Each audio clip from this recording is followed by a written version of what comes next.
Reflection is a spooky ghost tale about two girls who go on a school trip to the countryside. A teenage girl named Rosemary attended a high school in a small city in Canada.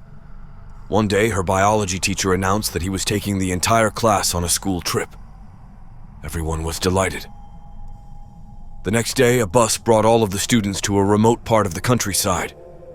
The purpose of the trip was, of course, educational. The teacher told them they were going to explore a nature trail. As they walked along the trail, Rosemary was enjoying the fresh air and the time off from school. She was chatting happily to her best friend, Amanda. The two girls were caught up in conversation and started lagging behind. Somewhere along the way, they took a wrong turn and became separated from the rest of the group. The girls kept walking, hoping that they would eventually meet up with the rest of the class, but they just became more lost. Eventually, they came to a small pathway and were relieved when they saw that it led to a little cottage set back amongst the trees. The walls were covered with ivy, and the garden was overgrown. The doors and windows looked as if they hadn't been painted in decades. When they knocked on the door, a little old lady came out to greet them. She was very frail and stooped with age. They asked her if they could use her phone. The old woman invited them inside and offered them a cup of tea. The two girls were tired and accepted her offer without hesitation. Inside, the cottage was dirty and grimy. The floor was muddy and the fireplace was covered in soot.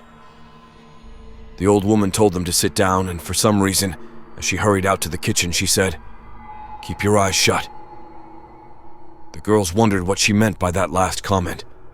Curious, they looked around the room and their eyes settled on a large mirror that was standing in the corner.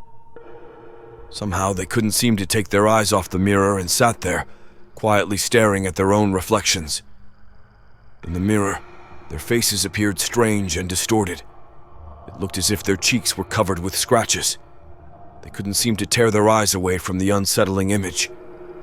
As they watched in horror, their faces began to change rapidly. More scratches appeared, followed by large bruises and bleeding wounds. The two girls had a very bad feeling about this. Just then, Amanda turned her head, and Rosemary saw something that terrified her. In the reflection, she saw that Amanda had a sharp knife sticking out of her eye, and her own face looked as if it had been crushed. They covered their eyes with their hands and started shaking and screaming. The old woman came hobbling back into the room, and when she looked at the two girls, she growled, "I told you to keep your eyes closed." Without another word, Rosemary and Amanda jumped to their feet and ran out of the house.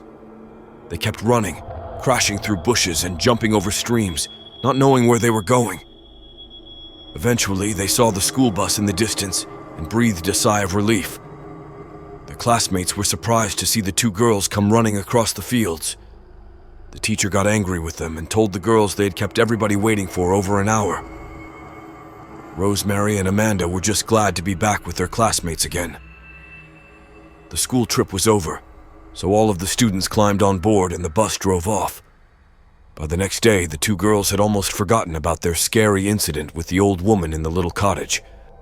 However, exactly 1 week later, Rosemary and Amanda were found dead in their beds. Their sheets were stained with blood, and their bodies were covered in scratches, bruises, and deep wounds.